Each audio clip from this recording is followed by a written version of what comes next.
Alright, we got the Nissan Armada in the shop, fixing to pull the engine out.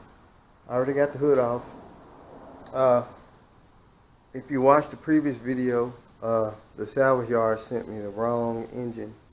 They do have the correct engine on the way. It should be here next week. This is Saturday, so it should be here one day next week. I've already talked to them.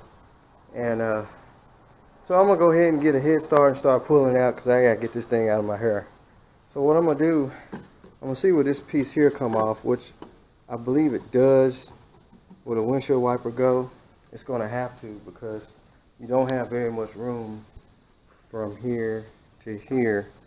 So I got a sneaky suspicion that the intake might have to come off. I'm not sure. Gotta check out some other YouTubers and see. But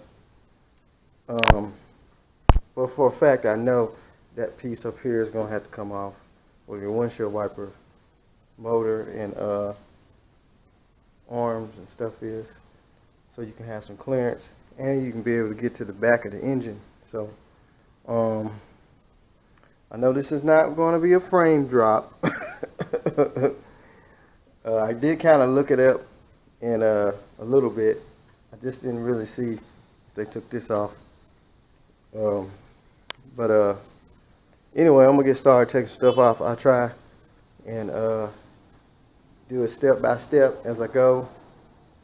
For you guys that's probably doing one and probably seen some videos and didn't get quite all the information you needed. I know some guys, they do stuff fast when they pull these engines out. They explain it fast, and you have to keep rewinding the video to check it out, see what you missed and what you need to know. So anyway, I'll try to do it step by step, but it's a lot of stuff got to come unhooked.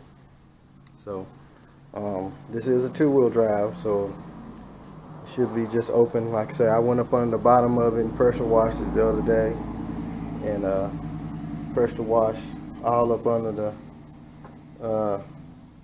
frame and all on top of the engine. Got all that grease and stuff off of it, so you can see every nut and bolt. So anyway, well, let's get started. So as I was saying, this does come off. It has screws here, some 10 millimeters. This little plastic guard here just snaps onto the metal. And there's a little rubber seal. You can just kind of pull it and it'll come off of these little plastic things here, unless you just want to go up under there and squeeze it. While you're in here, you can take your shop vac, which I got mine ready. I'm going to shop back all these pine needles and stuff, and then I'm going to so you got a brace here. This is bolted on. You have to unbolt that, and then I already know you're going to have to go over there and take your arms off, windshield wiper arms, and unplug the windshield wiper motor. Looks like the assembly might stay on there. I can't really see. Let me get a flashlight.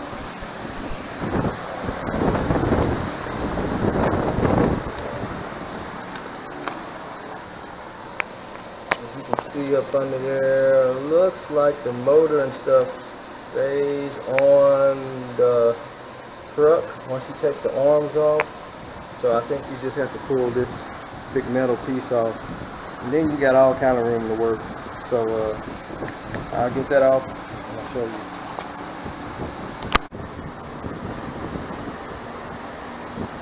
So I'm going to remove the windshield wiper arms, and what I like to do is I like to take like a marker or something. You can see where the windshield wiper was sitting. Sometimes I take a marker, or like a grease pen or something that I can mark on the windshield with, just so when I put the arm back on, I know where it was sitting at. Just a ballpark figure, so we know it was in that area right there. And now we're going to remove this cap here. I'm going to have to get something to stand on. I put the truck on flat, took the air out of the tires so I can be able to reach.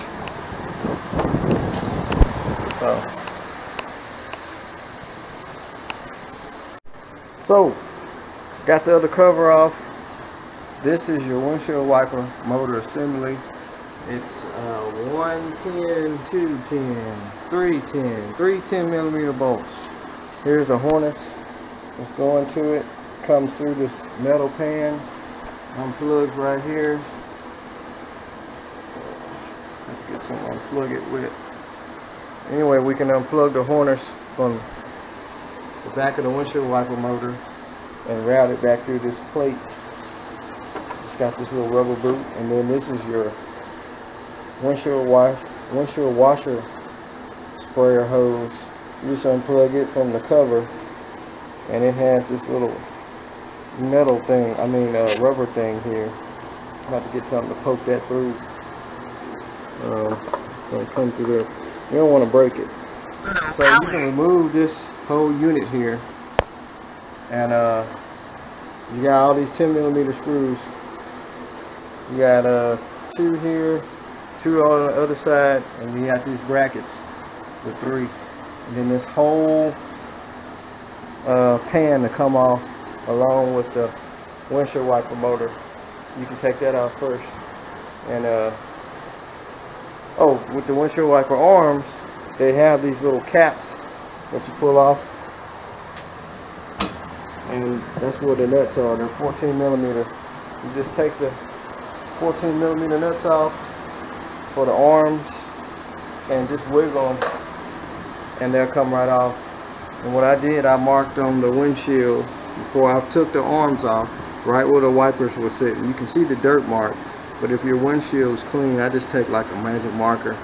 So when I get ready to put the windshield wiper arms back on, I know right where they were setting that, you know, roundabout figure, because they are on splines and you can get them off. And when you go to turn your wipers on, one to go up all the way and the other one might not reach the full windshield. So just a little trick. Take like a magic marker and mark it, and you'll be alright. And also make sure you know which wiper came off what side. Like I got this one marked passenger, and then this is the driver's side. I think they're the same length arm, I'm not sure, but you want to make sure you put the windshield wipers back on the right side. So let's see, also you got to remove this thing too, because this is bolted to the pan there. So, and your AC line also. So let me get this thing off. Alright, correction on the bolts on the pan.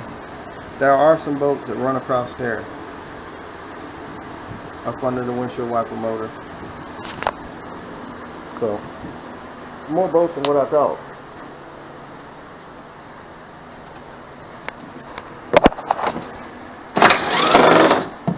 So really you have to take, it's kind of hard to do with one hand. You got to take a bracket off here.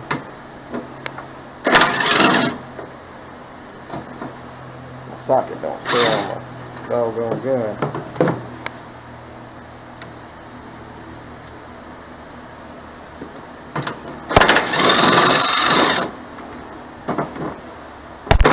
Oop.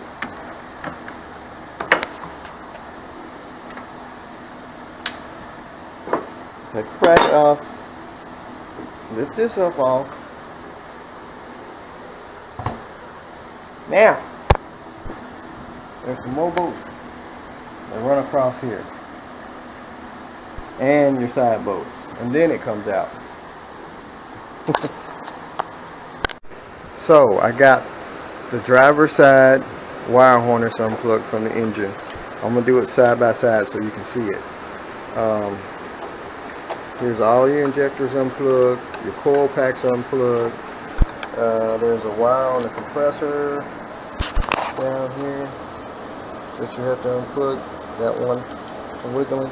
And then there's this wire that's going around to a sensor. I can't see it, I'm gonna have to go up under the truck.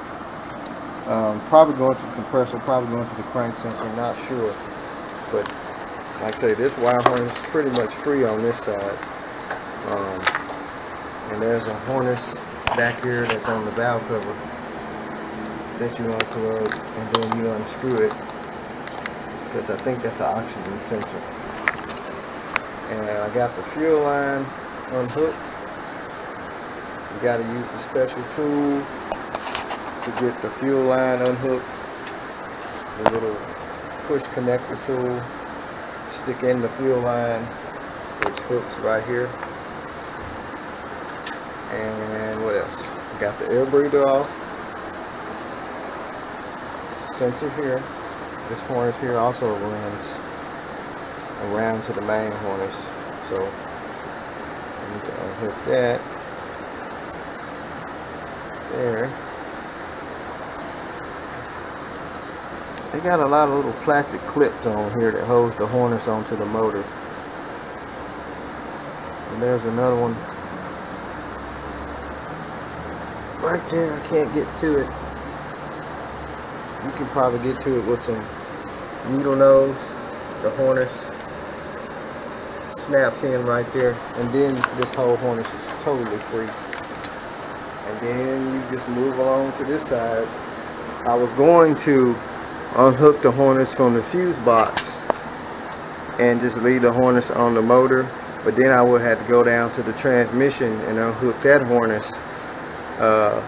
You know, sometimes you can pull the whole harness out with the engine, but I think I'm just going to undo all the connectors and just fold the harness over this way, and then the engine will be totally wireless. So anyway, we're going to skip on to the other side and I'll get back. Okay, so I got the harness unplugged on both sides of the engine. This is the passenger side. All your coil packs are unplugged, ejectors. There's a harness that goes to this water control valve for your heat. There is a ground wire that goes down there on the valve cover, and I could not get that bolt loose. This is it right here. It's a 14mm. So I just cut it, and I'm gonna put a new connector on it. It's just a regular old loop connector.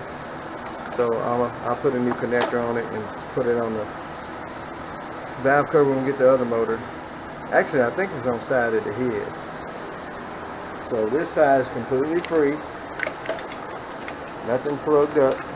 So now there's a harness at the back of the motor that seems to run up under the intake, which it's best, I think, to pull the intake off anyway, because you can get to the top bell housing bolts. But there's a harness that runs down. You see it where it goes across, and there's another harness that looks like it runs up under the intake. So the best thing to do is to pull the intake off. Like I said, you can access the bell housing bolts easier, and you can get to that harness, because I know there's some sensors up under there, but this is the plug-in going to one. So it's probably some knock sensors under there, I would think. So let's pull the intake off. So I got all the intake bolts out. There's a bunch of 10mm bolts that run down along the side of the intake. You can see, let's see, one right here where my finger is. There's a whole bunch of them. There's 1, 2, 3, 4. Let's see, 1, 2, 3, 4, 5. So it's 10 intake bolts. Then you got a couple of hoses to loosen. Take that loose. There's a bolt that holds the dipstick for the transmission. The brake booster hose needs to be unhooked. There's a valve that goes on the side of the intake. This valve here, you have to remove it because you can't get to those two bolts on the inside, and it just bolts right here on the side. So it's two 10mm bolts. Really, everything is 10s. You have a water line here that's coming from the thermostat housing, and you got another water line here. They go to the intake, to the throttle body. And right now it's just basically just sitting on there. So I'm gonna lift it up and we'll see what's up under it. Set y'all right here.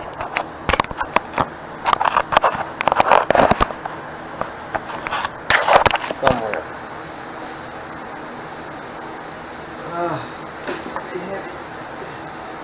Now I didn't pull the bolts out of the intake because this engine's no good. So if it falls in there, or well, the other engine is coming with the intake on it. But I would suggest you take a magnet and get your bolts out. So here's the intake. Oh, that's where the starter is. Oh wow, I didn't know that. So if you're doing a starter job, the starter is actually up under the intake. So that's where that harness goes. And like I said, there's going to be some knock sensors, but this is this harness here. So before you get rid of your old engine, you might want to keep those sensors. Matter of fact, you might want to just put some new ones, depending on how many miles your new engine got, because you have to pull the intake off. But yeah, that's the starter. Wow, I didn't know that. Starter's up on the intake, kind of like a Infiniti, you know, your Infiniti cars. Some of them have the starter on the intake. I think it's the GS model, ES model, V8. But yeah, so you gotta take the intake off, fellas. That's where the starter is, and that's where your harness goes to it. So you can pull the starter off. You can get to your top bell housing bolts. And like I say, the harness, all but one piece of the harness that goes down, I think it goes down to the oil pressure sensor on this side. I gotta go up under there and unhook it. But there's nothing over here anymore. This is all free. So soon I get everything unhooked, this harness should fold over and lay over on the fender, or not fender, but on top of the fuse box. And there's your heater hoses you can get to right there. I went ahead and drained the radiator, so when I take the heater hoses off, antifreeze won't go everywhere. And soon I'll be pulling the fan, the compressor, power steering, shroud, everything at the front. So probably gonna wrap it up from here. I'm getting hungry and tired. It's been a long day, and we'll pick up tomorrow, I guess. We'll pick up and start taking some more stuff off. So, alright. So folks, it's the next day. I got the radiator out and it was a job. The transmission cooler actually bolts to the back of it. It sits in these little brackets like that, and there's two 8mm bolts. Now I just took the line off that runs here.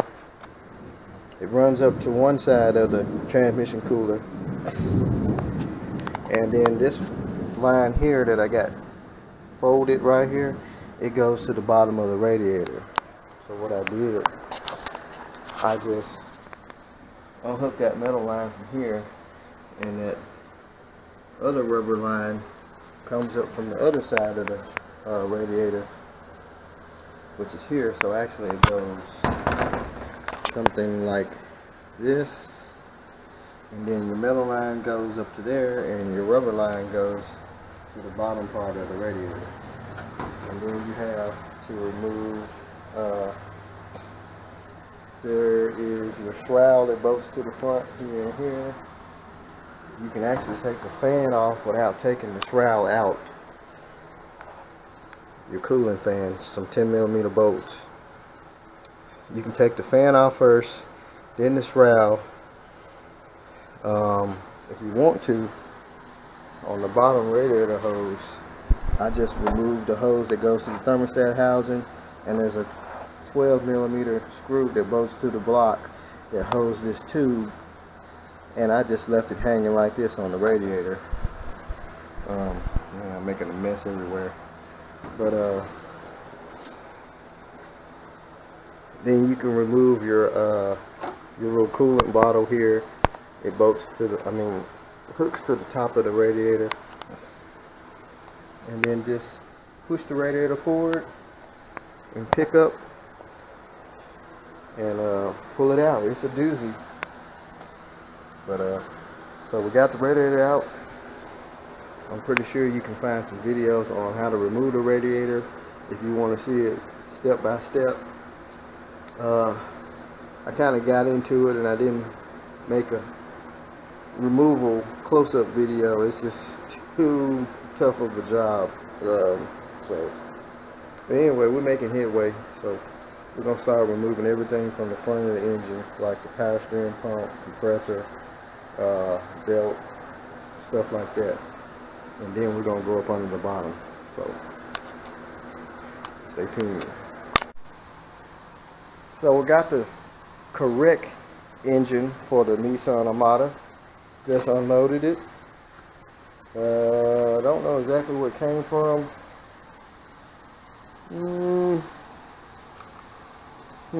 Yancey's Auto Salvage, 2006. So this is the correct engine. I gotta find out the mileage on it. I didn't quite get it, but I will. But we've moved along pretty far on the truck itself. I got everything unhooked. Up top, the only problem I'm having is getting the bell housing bolts out. Those two top ones back there, they are tight. I don't know if they Loctited them from the factory, but it's something about Nissan and Toyota, man. They really torque their bolts from the factory, and they are hard to get out. So I'm gonna try some long 3/4 inch drive extensions with a ratchet, and try and get those bolts out. I got two of the bottom ones out, but the top ones are really hard to get to. But I got all the coolant lines unhooked. I just unhooked them from the back of the motor. Power steering pump is kind of hanging here. Compressor hanging out there. So everything up top is basically unhooked. And so once I get it out, we'll be dropping the new engine in, or new used engine. It's all complete. Still even got the starter in there. They didn't bother about taking the starter. I wish I can get by without having to pull the intake off of it, but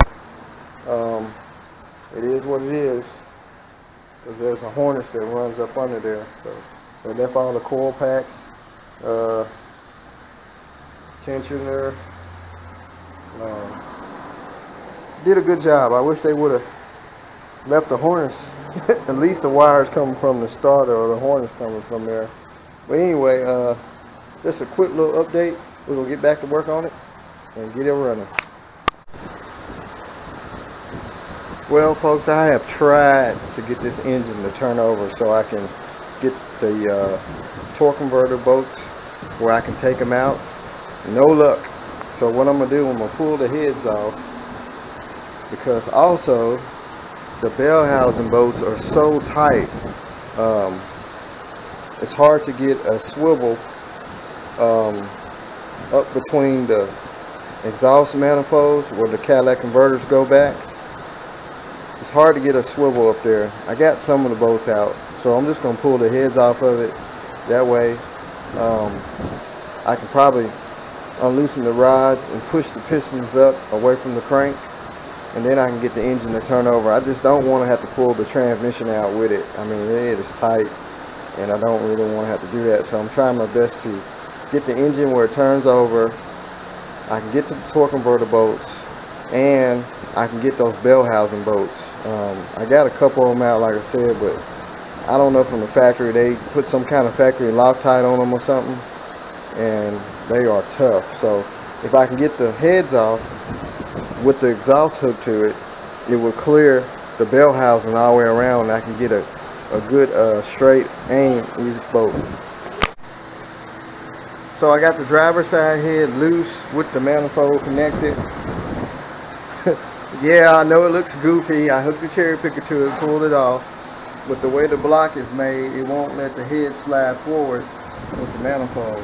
So right now it's just kind of hanging. But I did find that one of the pistons is actually cracked. So this motor is toast. Look at that. That piston right there is destroyed. Look at that. It's cracked. Chunks out of it.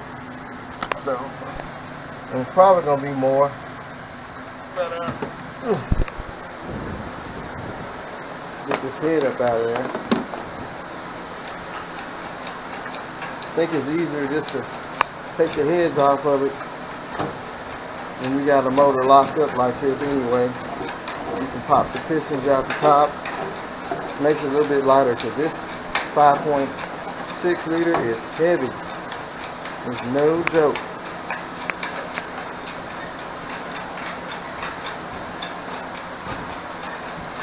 We'll get the valves don't look bad.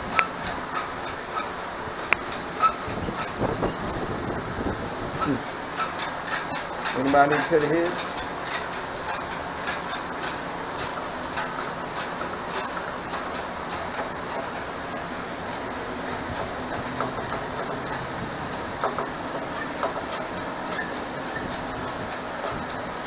There we go.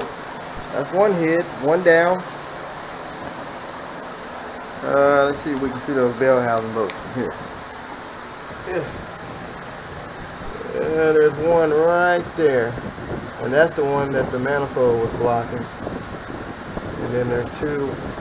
One there and one there. One over there. Yeah, piston is cracked. The rest of them look pretty good. Well, they're not cracked, but that's probably the one that the rod is twisted up under there, caught up between the block and the secondary oil pan. So let me finish getting this out and we'll get the other head off. Alright guys, I got the passenger side head off. This side was a little tight. I had to wiggle the converter between that tight spot right there. So this piston here is cracked also. Back piston. So it's got two cracked pistons. That one's full of antifreeze. And the other two look alright. But up under here, I'll show you something. The reason why I pulled, because those bell housing bolts right there. Where you at? That one right there. It's hard to get to because of the exhaust hanger there. On this side and on this side. So now it's just a free open space. I got the rest of them out. That one's loose. I think it's got 8 and 2 at the top. But yeah. Oh, I forgot about that one there. There's another one there too. I couldn't get to it because of the exhaust. So, whew. Converter look good. It broke inside, but it's real tight up under here. So I'm guessing when you put the engine in, I haven't researched it yet, you have to have the manifolds off. I will know at least this side. Unless they want you to take the whole front cap off to put the engine in like a van, but then it will go straight in. But these bolts are super duper tight on these manifolds. I don't know what they do in Japan, overseas rather. I don't know what they do in the manufacturing, but they torque all these bolts. I tried to take that bolt loose there and it is super tight. I mean, all of them. So I couldn't get the manifold off, exhaust manifold, so I had to take the whole head off. I mean, so now it's just a block. It'll be 100% lighter. I kind of broke the block right there.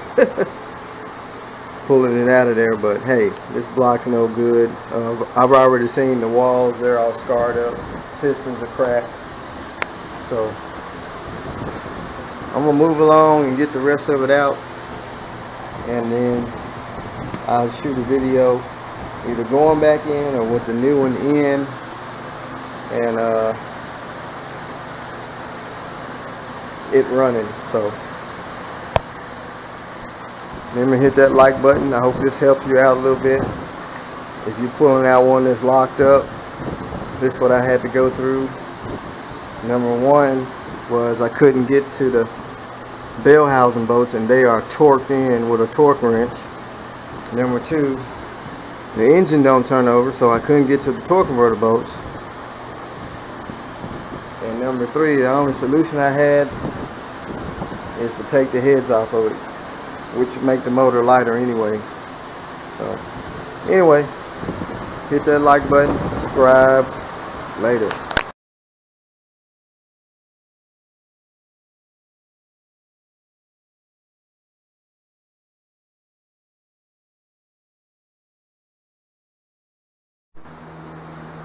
Well, folks, it is finally out, and what a booger bear. See the transmission still in there. I had to end up taking the oil pan off because the rods were broke off and hanging the crank up from moving.